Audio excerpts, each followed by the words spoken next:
Welcome to Leadership Traits Decoded. I'm Cynthia Kyriazis, Chief Experience Officer at the Culture Think Tank. And I'm Drea Martin, Chief Operating Officer of the Crucible. We are collaborative partners at Performance Leadership Learning Lab, where we transform leadership intelligence into return-driven action. Today, we're unpacking the leadership traits essential for building, investing in, and scaling successful companies. Our insights come directly from data-driven metrics within our platform's solution. So let's dive in.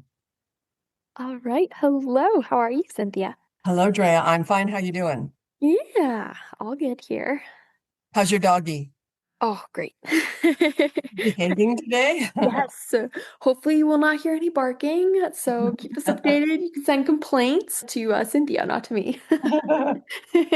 Thank you so much for that. Yeah. Yeah, of course.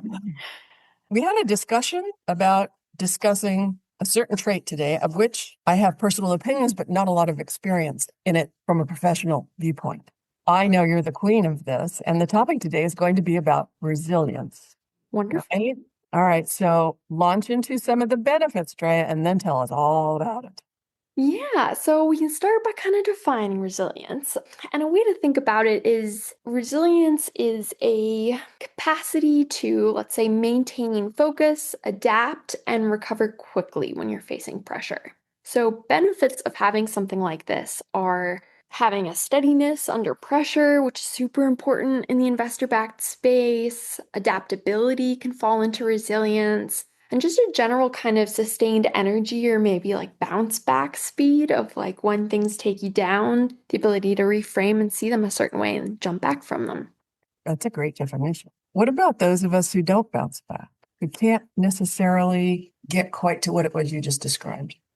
That's difficult. Resilience is definitely one of those. I know we talked about empathy recently. It's another one where there isn't a lot of tactical training that you can do. It seems to be more one of those where you have to lean on other areas in order to kind of learn and strengthen and train yourself to be able to look at things like that.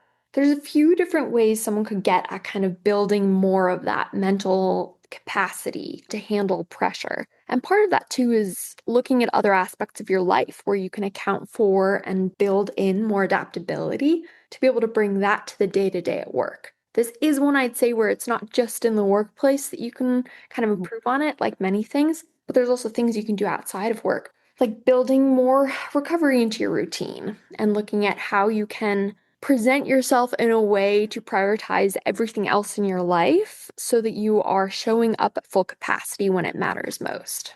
That's a big one. Another aspect is kind of training that mental endurance. So it's looking at what do you have to reframe in terms of not letting failures feel like huge setbacks, looking at how you can learn from things. And on the other hand, looking at what can you control and controlling the controllables and then letting the rest be lessons and learning and opportunities. How's that sound? Any ideas on your side too of kind of developing resilience? It sounds very complete, Drea. What hit me as you were speaking to it was it's much of what they say, or I feel it's much of what they say to people who are really overloaded or stressed. They tell them, take a step back, see what you can let go of, focus on what you can do. Maybe that's a part of getting you to resilience, is understanding that if we're in a level of what we consider overload or a level that is beyond us remaining calm and marching on, maybe we need to take a step back and look about what we can peel off. And that doesn't come very easily to especially type A personalities.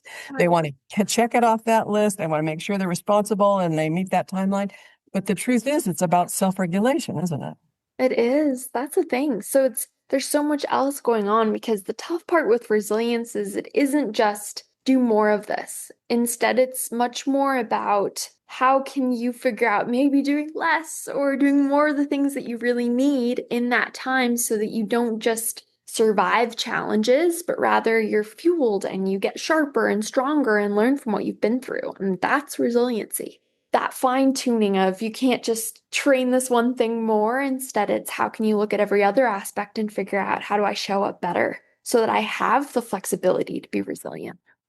This sounds great, and I know it works, but what happens if you're an individual who does not do well with self-reflection? what do you do if you're not somebody that can really pull yourself out of it or even recognize what to do to pull yourself out of it? What would be the alternative to that? And I think that's an important, not everyone is super self-aware. And sometimes even the Right, tough part is when you're not super self-aware, it's hard then to catch some of these things or see them for yourself. But that's the benefit of working with other people, right? So right. rely on everyone around you and not to like put it on them, but rather pay attention to feedback.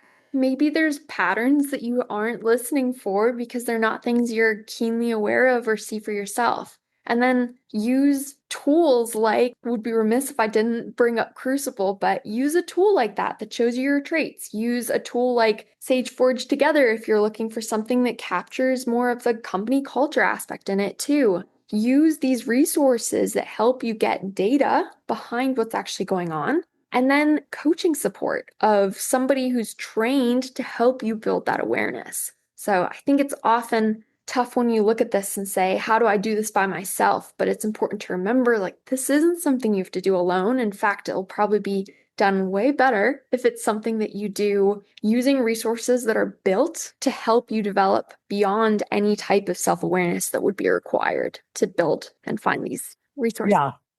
And, there's the resources that will give you the data about it, Right. right? Information about it. Then there's the resources, a really good friend, a mate, a partner, a Right. husband, wife that you can go to and say, hey, I need to do something around this because they know you well. And then there's the resources of at work to just find out maybe from others. How do you do this? How do you get past XYZ and continue to function? It's just looking at and broadening the viewpoint, the view of how can I become more resilient Right. around this type of thing. And it could be anything. It could be workloads. It could be all kinds of stress at work, all kinds of unexpected. Oh, yes. The unexpecteds are always a great test of resilience. And we have plenty of those going on. I'm So, glad you bring up the at-home partners, people around you, their trusted loved ones, because that isn't important. Like we talked about, resilience is more than, and what contributes to your workplace resilience is your ability to adjust your home situation. So reach out to people if there's ways that you can get support from others around you that isn't even just absolutely. learning from them, which is what you should be doing at work, and then hopefully with some of your loved ones too, learning from what you can, but also that notion of what can you take off your plate? And sometimes if you can't see it, talk to people around you every day and see what's possible there. Yes, talking to colleagues or even your boss is a great approach. I just want to reiterate that right after communication as a cultural dimension, the second thing is trust. So Right. if it is something you are struggling with and it is important enough to you, or there is some kind of pressure around it for you resolving this, just make sure that whoever you choose to speak with, you trust that individual, just as you would trust a loved one, that you want to go in it knowing that they are also there for you and to help you build this muscle that you have identified you don't have or want to improve. So good point. Any takeaways for today? Oh, good question. I There's a think I lot. like this perspective of like it's a full life thing. It's not just a one environment, that it's more about how all your environments play together to let you show up at your fullest and at your best capacity and potential. So that's probably my takeaway about resilience and how it's developed and all that. What about you? I think that you said it well enough for both of us, Drea. That was a really awesome statement and a very in tune statement. So we will leave our listeners with that. And if they have any questions, they know how to reach us. Wonderful. Thank you. Talk next time. Thanks for listening to this episode of Leadership Traits Decoded. You'll be able to find all our episodes on the Performance Leadership Learning Lab website at www.pllab.com. Or you can listen on your favorite streaming platform. We'll be back soon to explore the next essential trait. Until then, feel free to connect with us on LinkedIn if you have any questions or ideas.